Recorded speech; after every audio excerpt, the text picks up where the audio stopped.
All right, can folks hear me?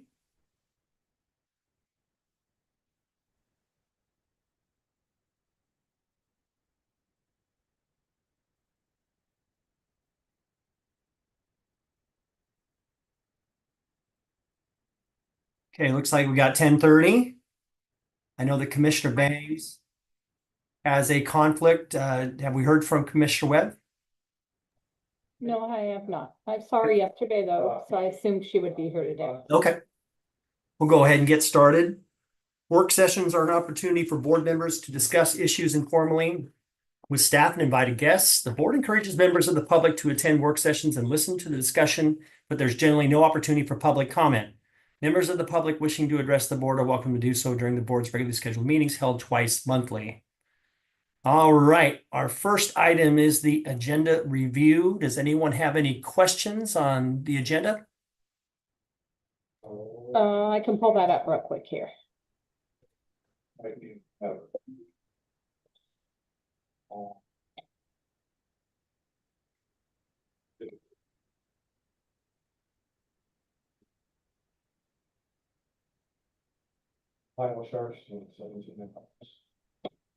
And is it possible to make that a little bit larger?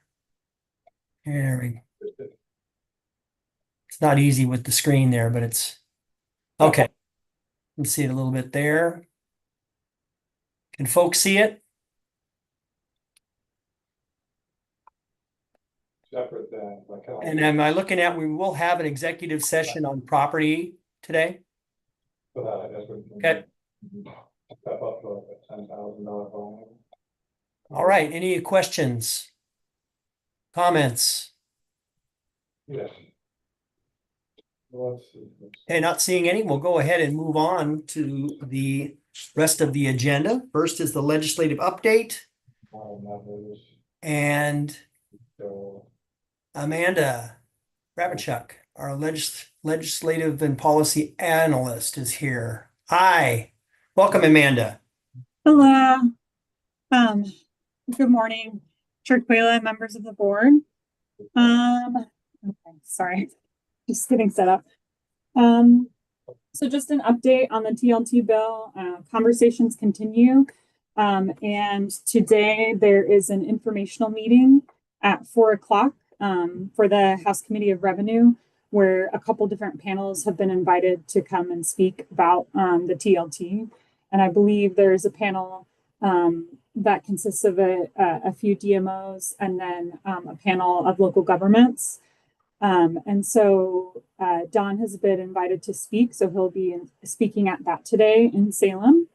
And then tomorrow is a work session on the TLT bill. And so there's been an additional amendment, a couple amendments, but one in particular that the county's been working on that's been introduced.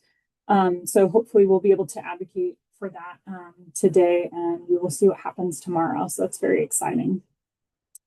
Let's see, deflection funding looks like that has maintained.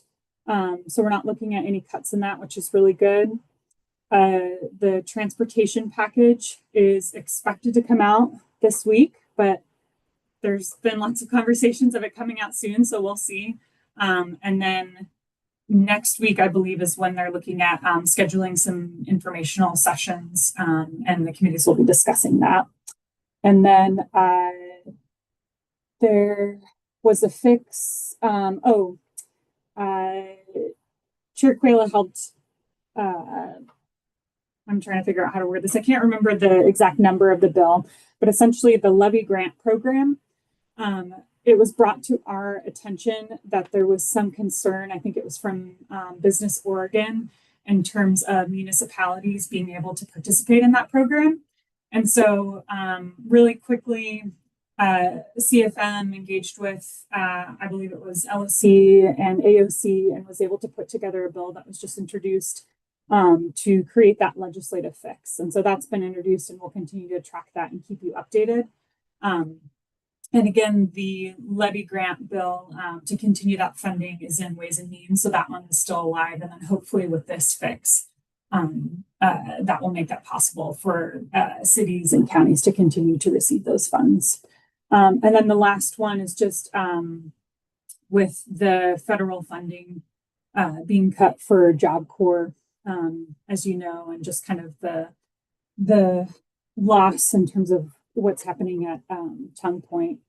And so we're continuing to engage with at the federal level to see kind of any updates or what that's going to look like. And so we'll continue to keep your board updated.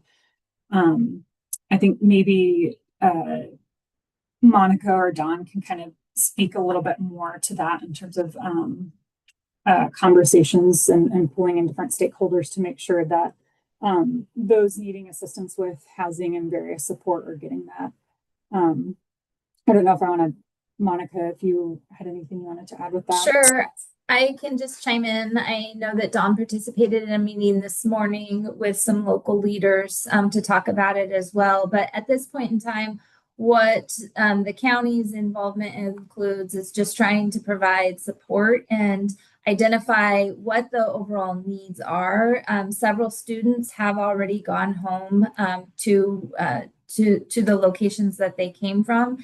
There are some folks who are out there that are local students, and then there's some other folks that might not have a situation that they can return home to, but trying to narrow down what that actual number looks like as the time draws near. It did get extended. Originally, they were expected to be out by the end of this week, and that did get extended to next week. And so at this point, we have reached out to or are working with CCA, and also have reached out to entities such as Hawkseye down in Seaside that has affordable housing options to try and see what the needs are for the students that will be remaining, not knowing what some of the ages are of those kids and what type of housing situations they can move into based on their age.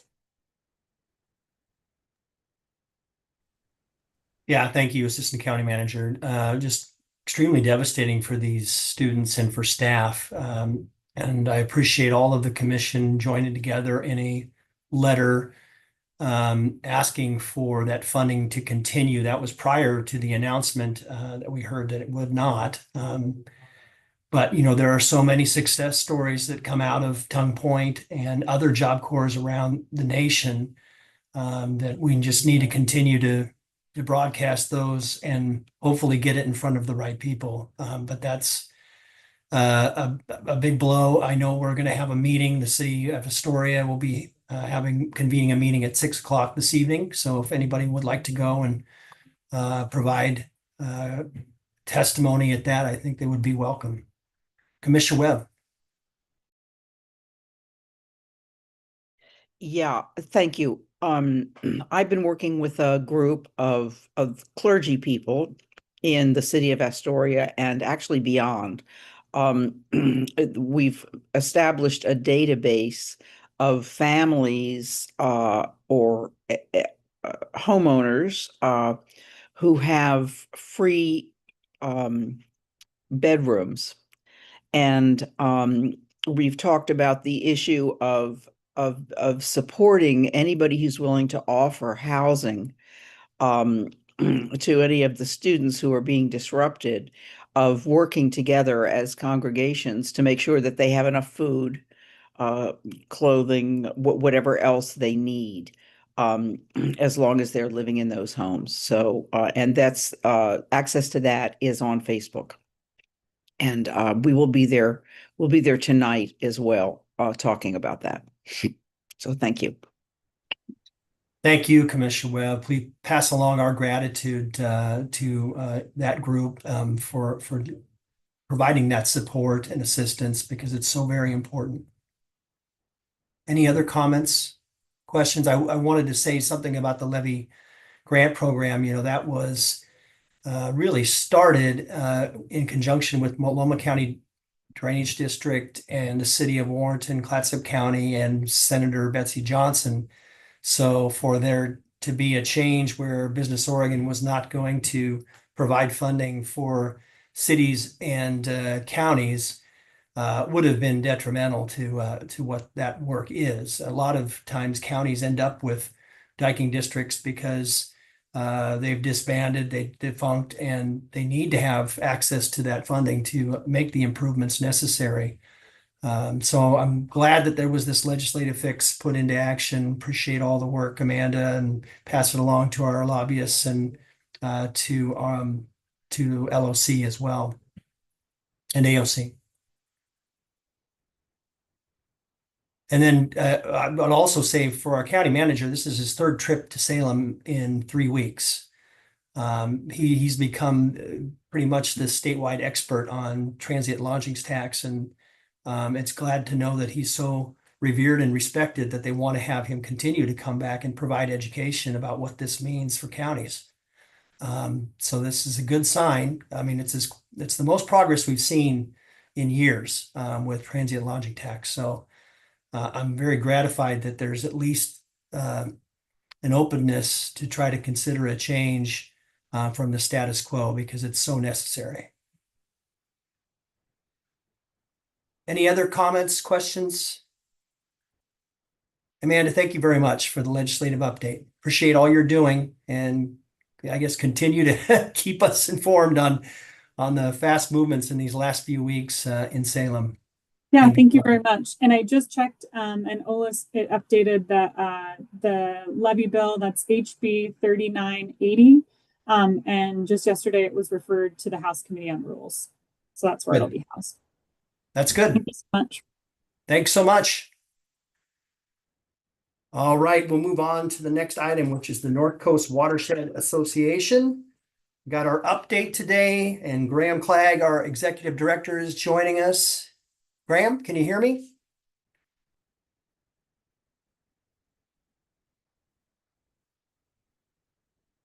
There you go. Hey, Graham. Hey, how's it going, Mark? Good to see everybody. Good. Welcome. Awesome. Thanks so much for having us. I'll turn it over to you. All right. I think we're all queued up here. Great. Awesome. Well, thank you, Mark, and thank you, commissioners, for allowing Kelly and I to come give you guys an annual update on our progress for the health of our local watersheds. I will start with our presentation that I believe I've shared with you all, but I'll share it myself here. There we go. Let's go to present mode. There we go. So for those of you, I think Anthony, you haven't met you yet, so great to finally virtually connect. And yeah, we're excited to give you some updates on our progress for this past year, and also tell you about some cool things to come. And you know, I've been able to connect with Commissioner Thompson down at the Mechanicum Together event, so it's just nice to circle back on some of these topics. So the North Coast Watershed Association is your local watershed council here for the Nikolai Wikiup area, as well as Ecola Creek. We're a nonprofit, non-regulatory entity that does work on private lands for the public good. And you know, our mission is very clear. We're here to improve overall watershed health through community-based efforts, and that's where you all are a key part of that. So this is just a map of our service area as well as some of our partners. The Mechanicum is, you know, in the middle of our or kind of on the core of our service area. It sits on either side of the Mechanicum, as well as the Nehalem Bay Watershed Council to the south. That's and then the Upper Nehalem Watershed Council that's also in Clatsop County there. So just kind of a overview of all the watershed councils we've got working together in partnership across the county. And I'm going to quickly move over to Kelly, who's going to give you a rundown on some really cool work she's been doing with the EPA. And yeah, take it away, Kelly. Thanks, Graham, and thanks for having us today, commissioners. Hi, Anthony. We do know each other. What we're going to talk about is our research in relation to 6-PPD and 6-PPD quinone. And so I'm going to give you a quick overview. And we've been working with the county on this project as well, and we'll continue to do so as we're in the analysis phase of this project. So as a quick overview, 6-PPD is a chemical that was began to be added to tires and any and all rubber products in the 1970s when it was discovered. It's an anti-ozonant, so your tire last 50,000 miles instead of 1,000, and you don't have to manually apply wax kind of thing. And lo and behold, it does its job and interacts with oxygen and becomes something else, which you can see the transformation here in those skeleton chemical structures. When it interacts with oxygen, as it is intended to, it creates a new structure, which is 6-ppd quinone, which is what we are focusing on today. 6-ppd quinone is the most deadly toxin that we know of for fish in modern times. It is the most deadly to coho in particular, and doesn't seem to affect chum a whole lot. The spectrum of impact is quite large, and the minuscule amount needed to start seeing detrimental and mortal effects in coho is astounding. Some research has found as little as 4 nanograms per liter, or 40 parts per trillion, can start to have negative impacts on coho. And so basically any detected is too much. In 2022, we received EPA funding to study the presence of 6-ppd in our service area.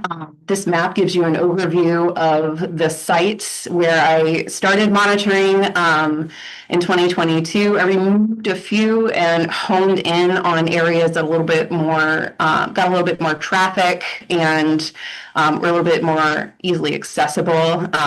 I had a 24-hour hold period to get these samples up to our partners at the Center for Urban Waters at the University of Washington, Tacoma, to process. So there was interesting logistical issues with this, and this is what we ended up focusing on with the help of people at the county, including Gail.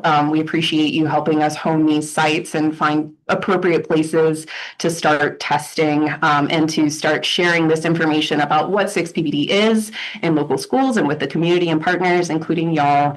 And soon our data will be available on our website and other databases listed here. The juicy part. So we sampled from November 2022 until the fall of 2024. I timed my sampling to, as closely as possible, catch the beginning of rain after a dry period. So at least a couple of days of dry, ideally at the end of the summer. Those first rains after long dry periods are when you see the most accumulation of chemicals that then run off into the water. I tested direct runoff. I would take my sample jar and fill it with just water coming off of the sides of roads at these bridges. Every single one of those samples that was just runoff had 6-ppdq in large amounts. So it is definitely coming off of our roads. And then come last year, I was finally able to hone my timing and protocol enough to catch these chemical clouds, if you will, in our streams. And so I detected on the dates you see here, 6-ppd quinone in Bear Creek at Old Highway 30 Bridge, the Lewis and Clark River at the Fort Clatsop Road Bridge, and in the Skippon River at the Highway 104 spur, or alternate Highway 101, where work is currently or soon to be done at that bridge. And that's something I would like to connect with ODOT about to potentially make a very small modification that could have huge impacts for the amount of 6-ppd quinone entering the water there, which is consistent and too much. So the good thing about the research that's been done about 6-ppd quinone, this chemical wasn't really discovered and isolated until 2019, 2020. So there's still loads of research being done. There's still loads that we don't know. The half-life in water for 6-ppd quinone is estimated now to be around 2 weeks. And in soils, which are really good at grabbing it out of water, it's expected to last months. But the good news is that those organic soils do catch it and capture it. And so if water runs through a median or any sort of vegetated border, you're going to see tremendous impacts. The next steps, basically everywhere that we saw 6-ppd quinone in streams was where I expected it to be, which is where bridges are older and have direct downspouts that just don't filter at all and just put water straight into streams. Those 3 first highlighted areas or bridges are the ones that I actually found it. And then there are other bridges in the county as well that we can look at to do really simple mitigations, even something as simple as putting wattles out when we know, at the end of the summer, like just to get those drains running through something before they go into the streams, could be a potential immediate small scale way to mitigate. And we look forward to working with y'all to talking about how we can continue to move forward and improve the amount of chemicals we're seeing in our runoff in our streams. So there's my presentation in 5 minutes or so. It's a lot. I realize please listen to Worship Moments, which is available on the KMUN website, our website, as well as Apple Podcasts and Spotify. I have an episode where I talk to our research partner, Ed Kaloje at the Center for Urban Waters, and we go into lots more detail. Yes, Leanne. Thank you. I'm curious about what minor tweak you would ask ODOT to make and if you need any support or help. Yes, so I would ask, I don't know what ODOT is doing at the Highway 101 Spur Bridge. And so knowing a little bit more about what they're doing would help inform how I might insert myself. Support is definitely always needed and appreciated. So what I would suggest is to close off those direct downspouts. Maybe if they are doing repaving, pave at a bank so that it is, highest in the middle of the bridge, runs off either side. It's a fairly short bridge. And then that would just force the water to run off the bridge through small vegetated areas. You don't have to necessarily do anything special with them. And that is the water runs through or soils that are not just sand or gravel. When I say organic, I mean there's living stuff in them, compost, mulch, tree bark, things like this.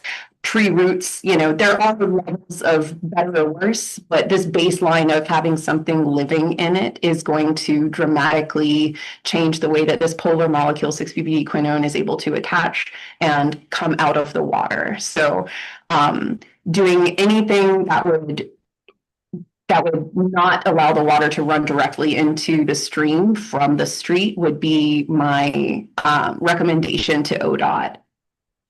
Well, engineers do have their solutions, but if there's any way that we as individuals or the board as a whole can support your request to do that, I'm certainly interested in supporting more fish health, and just keep me in your loop, please.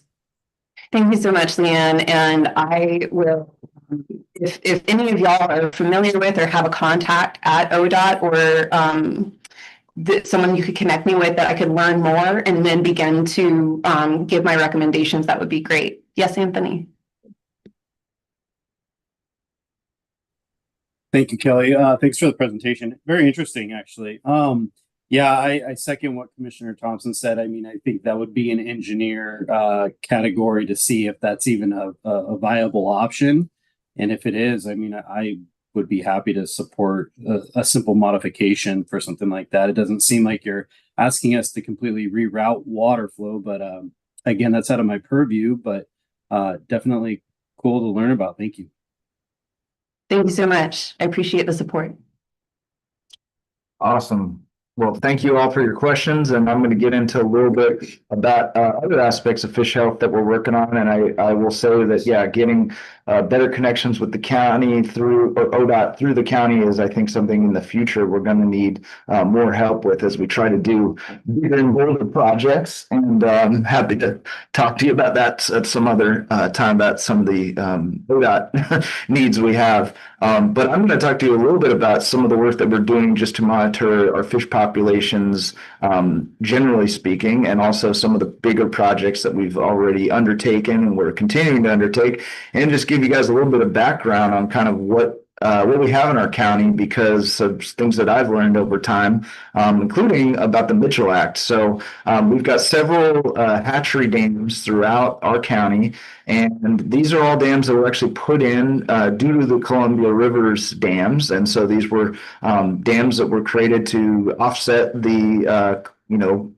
take of the Columbia River dams. And so we're working with ODF and W, actually at a lot of these fish hatcheries to come up with engineered solutions so that the ecosystem can do it best. And this is where I'm going to talk to you a little bit about this North Fork Clascanine fish hatchery that we're working on a project for next summer through some federal funding, actually, that we've still been able to work with, and things are looking good for. So we are working, throughout our area. There's, various bows. I kind of just wanted to show you this map of where some fixes have been done on the South Fork Clatskanie, where there was a fish hatchery there that has what you see here, which is a roughened channel.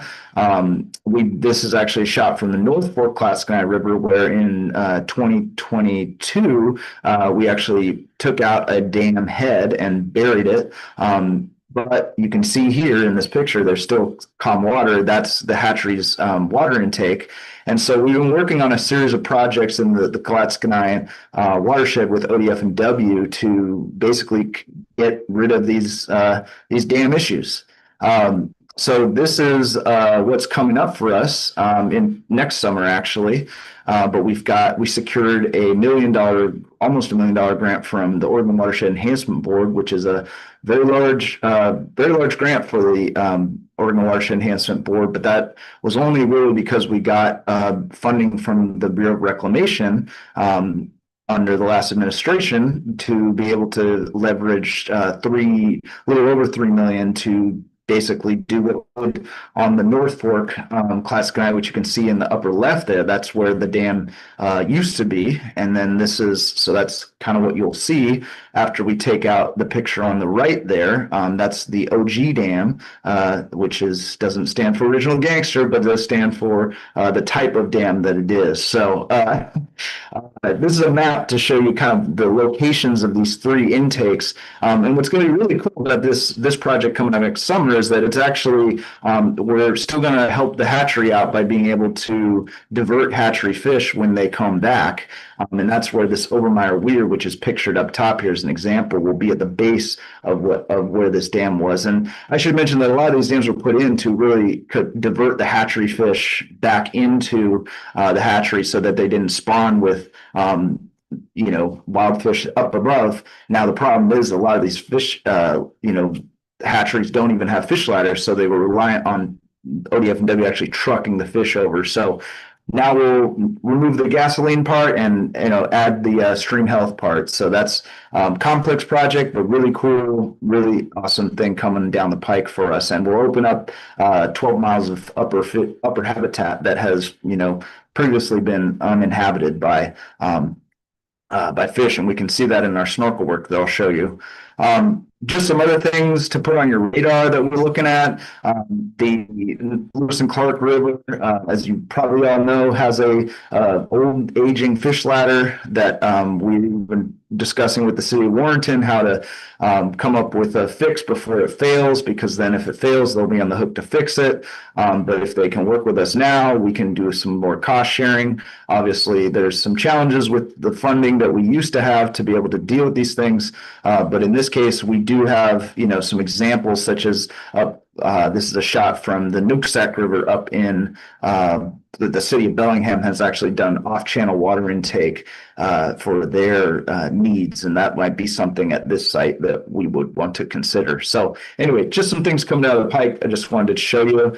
And then some really cool things coming up this summer. So, Hampton Lumber has been just awesome support of our work, and really their watershed is and lands is, I think, a great example of what watershed councils can do with private industry and private lands. So this is a bridge that we identified as an undersized structure, can't pass the wood that we'd like to put into the stream to create better pool habitat for salmon and trout. So we're going to take the bridge out, and Hampton's going to get a new bridge. And so that's what's coming up this summer. And then, we've got actually one of the earliest watershed restoration projects done in the area in '96. This is actually a picture of down here in the bottom right of actually a log structure that was placed in the '90s. And what you can see there is what what eventually it evolves into, which is a nice, big pool above and below. And then you've got all these great spine gravel sorted, but you've also got this nice lens of gravel that's holding a lot of cold water down under the log jam. So just kind of a shot of what we're, currently dealing with on top there and what we want to transition into by doing these 44 large wood placements and this bridge enhancement. So really cool project. And if you come to the Sip and Stroll this year, which Hampton throws for us every year, we're gonna hopefully be able to take folks up and show it off. So moving into some really, I think, valuable data, kind of piggybacking on what the research that Kelly's done, we also are coming up on the 3rd year of our basin-wide snorkel surveys. So we've been able to, using GIS and Survey 123, basically collect 200 miles of habitat data for our watersheds, and that includes the Mechanicum as well.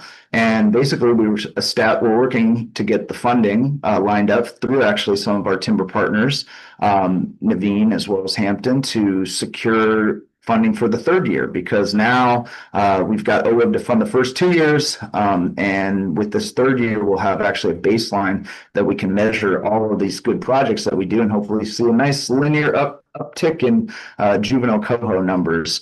So this is just a shot of, on the Mechanicum, a natural large wood structure, and this is a shot below of where the fish are congregating in that cold water that really gets excavated down, or as the river excavates down into the pool, you get more of that cold water. So really cool to see the data. Our ultimate goal is to have 2 to 3 coho per meter square, and that's what actually historically used to be all through the Oregon coast and most of Oregon. But due to evolving value system, removal of root in the streams, a lot of these areas have been altered, and so that's why we do these projects. And what's really cool is to see in areas such as the Ecola Creek watershed. This is actually a shot. A photo. We also take photos at a lot of these points of a large wood structure that was placed with helicopters in 2013, and now actually is one of the spots where we're seeing fully seeded habitat. So it's really cool to see. If you build it, they will come and they will be happy they came. And so, other examples are that OG Dam site I was telling you about. Well, you can see there's no fish essentially above there, or 0 to half a fish. So, that means no fish. But yeah, that's hopefully a map that's going to change as we do these projects and open up this habitat. Other interesting data just collected, just kind of observational stuff too, spawning gravels. So you can see, where we've got great spine gravels, and hopefully as we do more large wood placements, this maps will only get brighter and brighter. Also beaver dams, that's something, our state animal, we're trying to work with landowners to really understand the value of beaver and how beaver and coho salmon have really evolved together. And Kelly and I are working on a project in the Ecola Creek watershed with the city of Cannon Beach to try and do some better work for beaver down there. So, there's other data that is really valuable that we're just trying to figure out how to leverage funding around, some of these pieces, such as knotweed. Japanese knotweed is something that we've had, and most of you have probably come to know, unfortunately. But we've actually got one question in the survey just around knotweed. So having that one data point does allow us to see where, potentially we could work with landowners who might not even know they've got it on their property, or potentially work, in a bigger system to actually eradicate some of these noxious weeds. So I'm going to quickly transition into another noxious weed project that we're doing in conjunction with Crest, as well as the Lewis and Clark National Historical Park through actually a Inflation Reduction Act fund and a cooperative agreement with the National Park Service. The North Coast Watershed Association has been able to do some aerial mapping of purple loosestrife and yellow flag iris to target, track, and treat these species. And so this is just a breakdown of this really great partnership that we forged. We actually just gave this is a subset of the presentation we gave actually at the Columbia River Estuaries Conference at the Edgefield, McMiniman's Edgefield last month. So just to show you kind of the area we're working in, these are areas that are, basically protecting Lewis and Clark National Historical Park from infestation.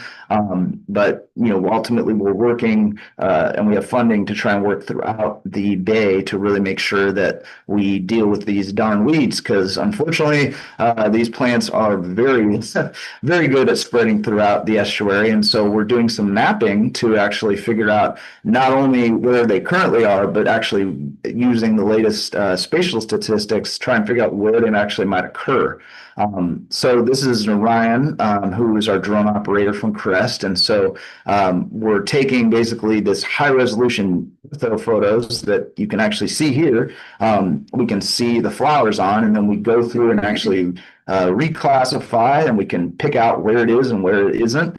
And then we can train models to actually help us predict where we should go looking for it. And we can use the data where we found it to basically tell a contractor this summer, hey, this is where we got to get you to go treat. So just some really cool ways to use the latest technology to, get a handle on a very large area, and allows us to help, the Soil and Water Conservation District with a project that they started that we've been able to continue. And so that's where, we're using ArcGIS field maps, much like we've been using ArcGIS products to do our snorkel surveys to actually track where these treatments are. And so that's where the contractor will be able to hopefully help us figure out, okay, how, can we show you the least cost path to get there, but also can we show you by showing you where the weeds are, can we cut the cost down as much as possible, so that when you're out there spraying, you're, not covering too much distance. So that's a lot of information in a short amount of time, and I hope I didn't overwhelm anybody. But we're certainly working with the fire hose that is the watershed here, and we're excited to continue to find new ways to engage with the county and get this 30-year fish data and try to really showcase some other pieces of information that we've been able to gather to really help in overall planning and goals of the county. So I'll take any questions or ideas, musings. We're up for it all. Well, that is a lot of information and my head is swimming, but we always appreciate our annual updates from the North Coast Watershed. So thanks so much, Graham and Kelly. I see we have some questions. Excellent. Commissioner Thompson. Well, I just wanted to say I'd reached out to a couple of ODOT staffers, and when I hear from them, I'll get back to you. Okay, great. Thank you, Commissioner Thompson. Commissioner Webb? Yeah, I mentioned at one of our recent meetings, this is a comment actually to my colleagues, one of our recent meetings to suggest that maybe the board take a field trip to the Nettle site and to really scope out. I don't know how we can do it in a van, maybe a boat. I don't know. I need to maybe talk to Sheriff Phillips and see if he could lend us a couple of his rigs and show them the work that you all are doing. It actually is one of my reports from a Crest meeting. And so I'm thinking that the Park Service, this has been such a wonderful collaboration among federal agencies and a couple of our locals. So let's plan hopefully sometime this summer. And we'd love to have Graham and Kelly give us some advice on how we might put together an outing for the board, because this is a really exciting project and we're starting to see the benefits of it. And so it would be very cool. So thanks, Graham, for reminding me of that, to push for it.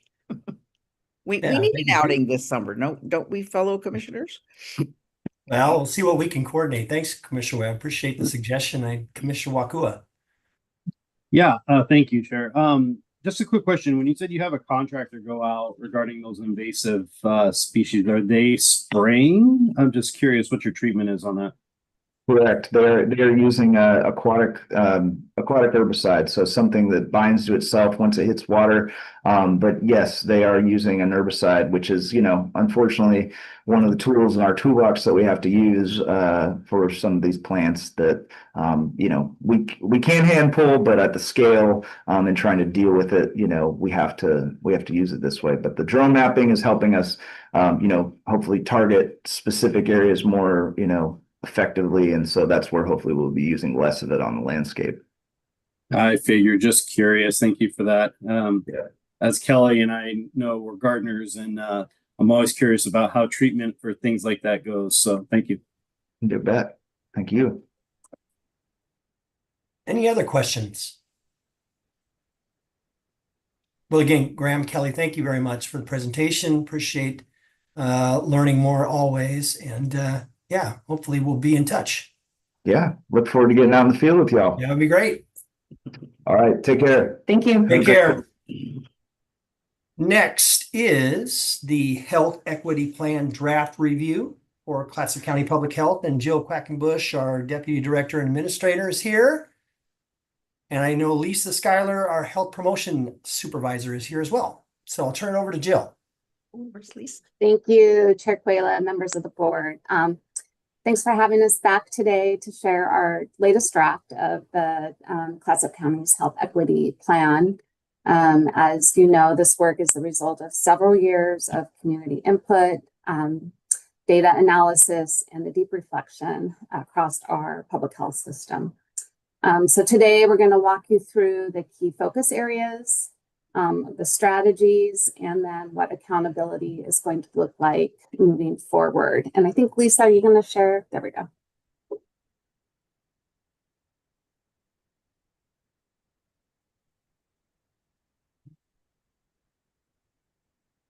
Are you guys seeing that? Yep, we Yep. can see it. Mhm. Yep. With the notes or the full screen? The It's full full screen. screen. Okay, good. Yep. And you can go to the next one.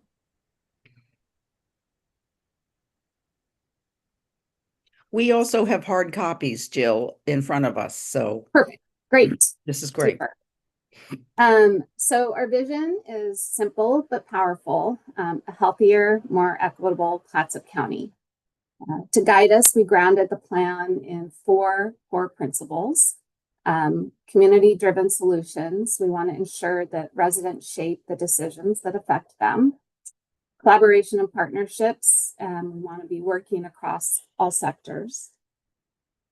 Data-informed decision-making, that we're using both qualitative and quantitative data to adjust, and then we adjust as we go. And finally, sustainability and accountability, making sure that this work is not just a one-time initiative, but is really a shift in how public health operates. Next slide. So I'm not going to go too much into this. We talked about modernization the last time we were with you.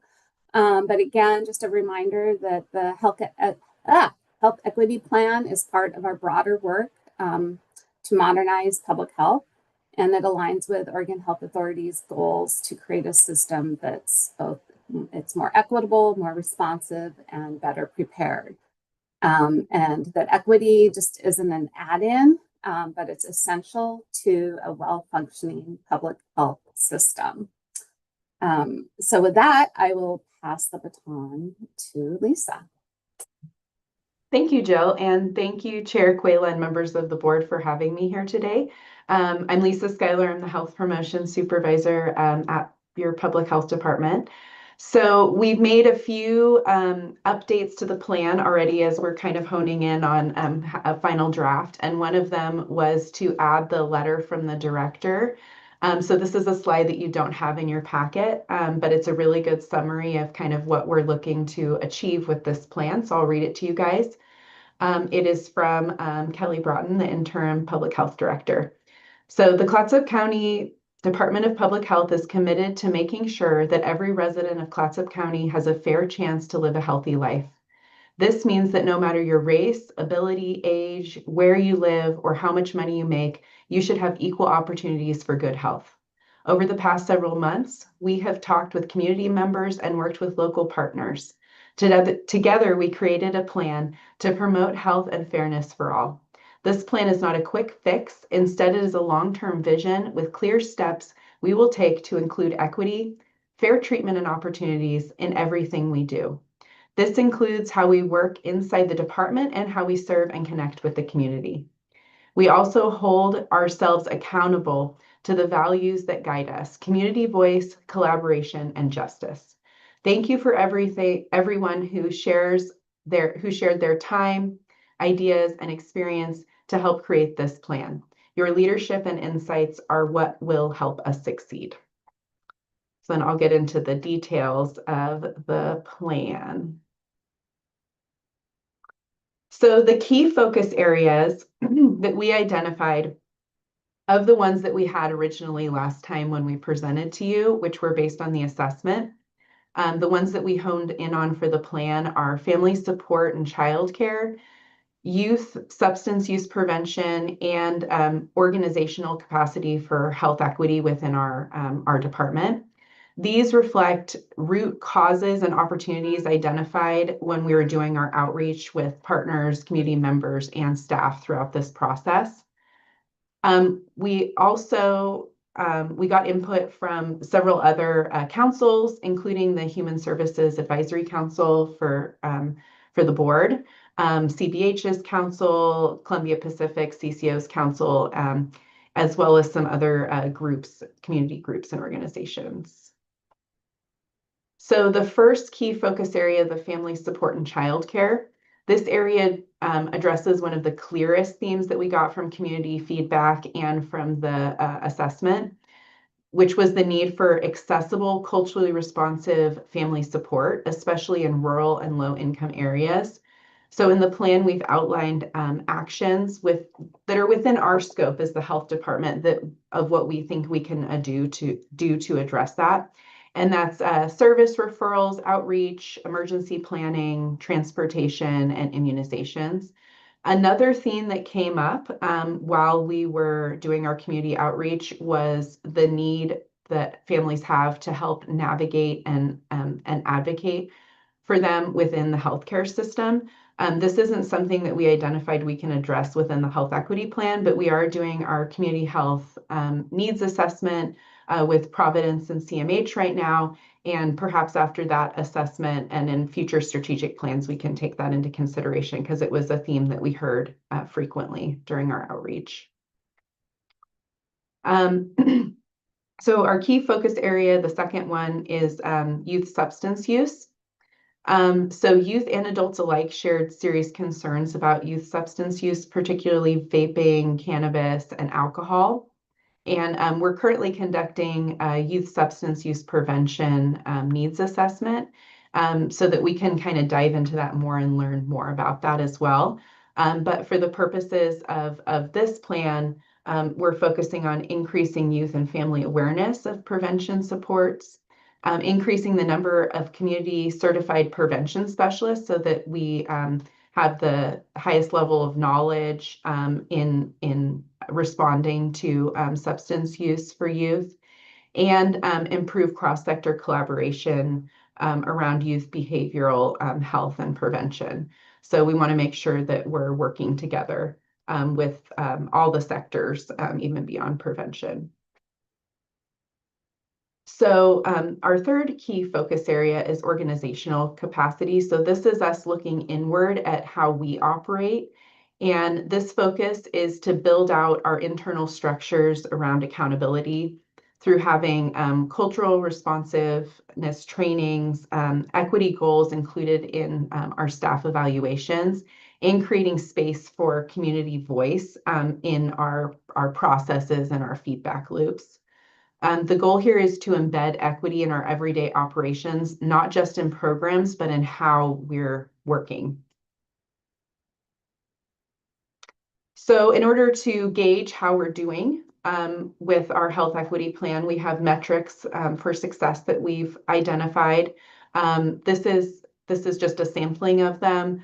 But the number of service referrals that we've made, the number of certified prevention specialists, and the percentage of staff trained in culturally responsive care These sort of indicators will help us track some quarterly, some annually, some biannually, and then we'll share publicly in a report annually how it is that we're doing on achieving the goals in this plan. And the intent is to stay transparent, responsive, and willing to adjust as needed as we look at the metrics and how we're doing. So our next steps, we need to finalize this plan and turn it into OHA, share what we've decided with them, as well as with the public, especially with those who gave input to this plan. And then we will also put together a health equity work group within our department that will help us track and achieve these goals. And then we are planning on launching the initial actions later this year in the next fiscal year with some of the goals or some of the actions. And then we'll continue to engage community members and groups, and we'll put out that annual plan and any plan adaptations as we go along.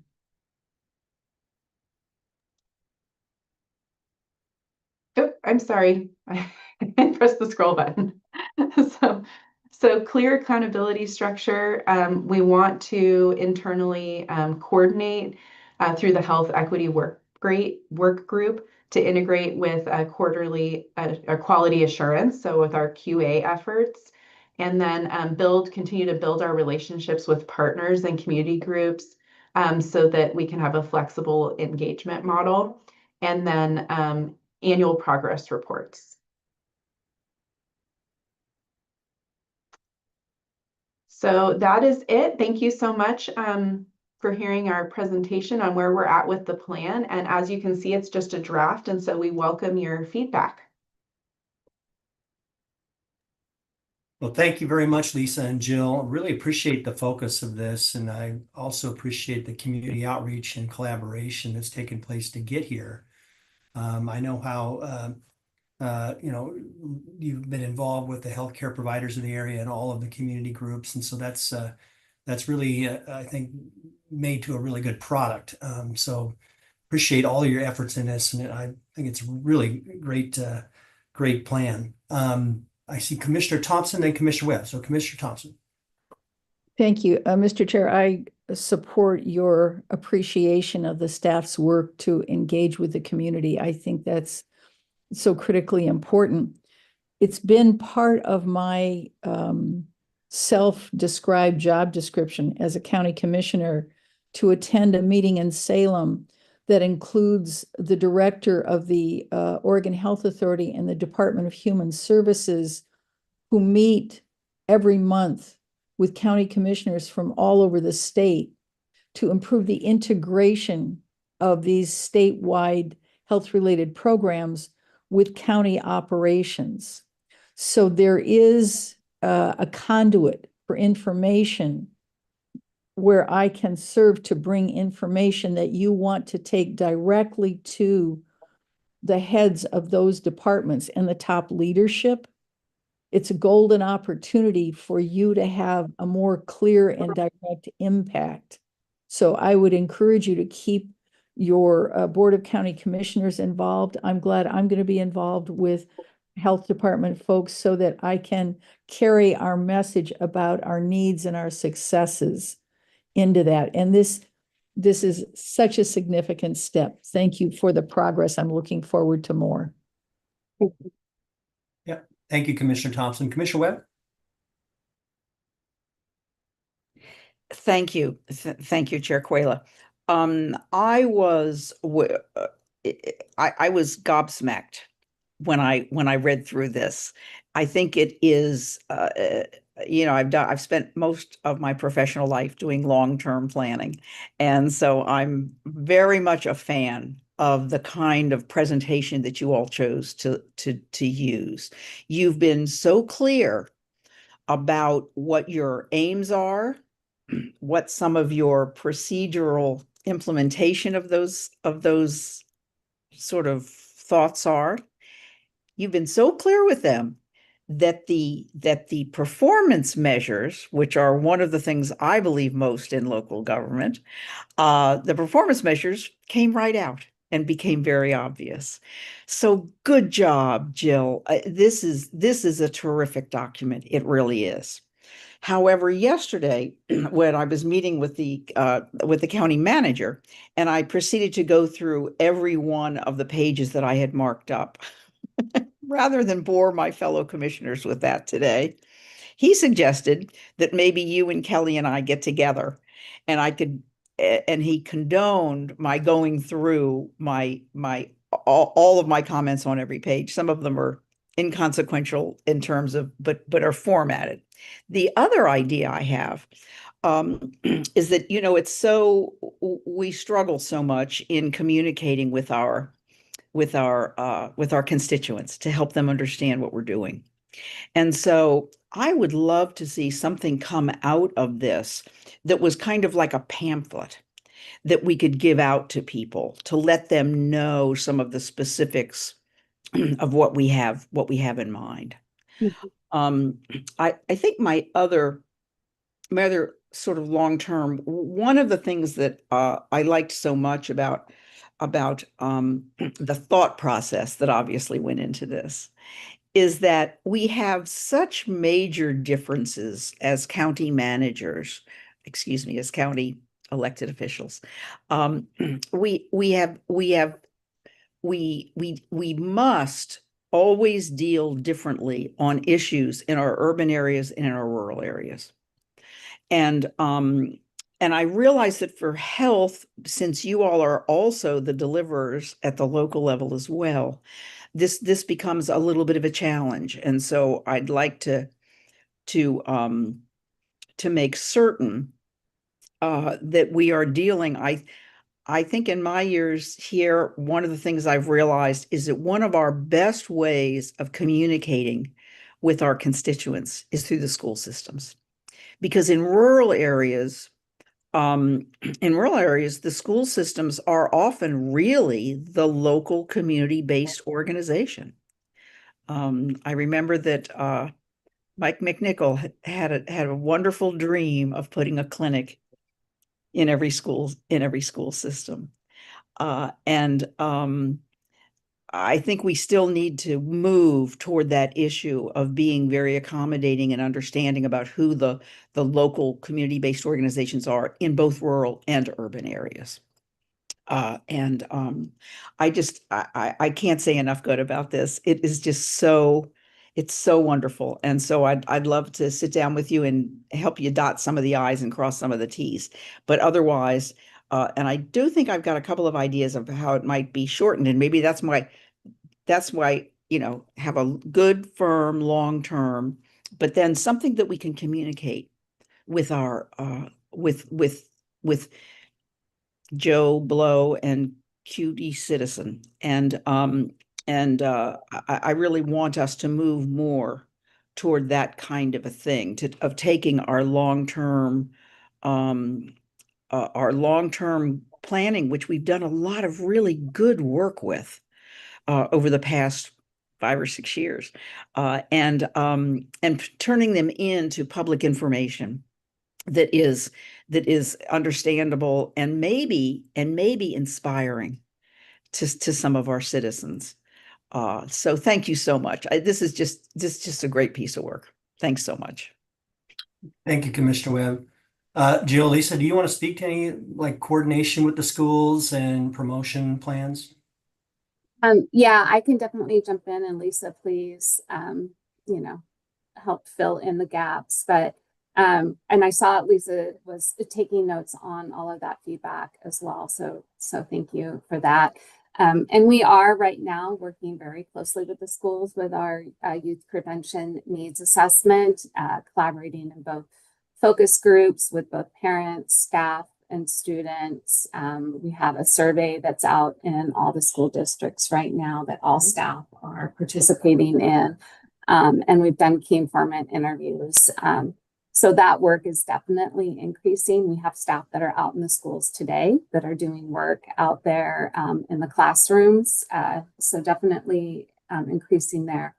The idea of the pamphlet and the transparency and information out to the community spot on. I mean, that is a goal of our health equity plan as well, and having a report annually that does go out publicly to the community that holds us accountable to what we're saying that we're doing in this plan. Yeah, thank you, Jill. Thank you, Lisa. Lisa, did you want to add anything? Oh, I was just going to add that I think that the serving rural areas really aligns with some of the goals. One of the actions that we have in the family support and child care portion is specifically to serve rural areas of Clatsop County with our services. And that's something that we've been looking at and hoping to plan for a while. And so I'm glad that it's going to be cemented in this plan, and I welcome feedback on that. And Carolina is specifically our positive youth development coordinator or specialist, and she's one of our health promotion specialists, and she spends a lot of time in the schools, and one of the key focuses of her job is building relationships with the different school districts and staff. So thank you for acknowledging the importance of that partnership. Yeah, thank you, Lisa. Any other comments, questions? Well, I think that's positive feedback on the plan. So great job, you guys. Thank you, Jill. Thank you, Lisa. Appreciate the presentation, and I know this is the culmination of a lot of hard work. So congratulations. Thank you. Thanks for your feedback. Good job. Okay, we don't have anything else on our agenda, but we do have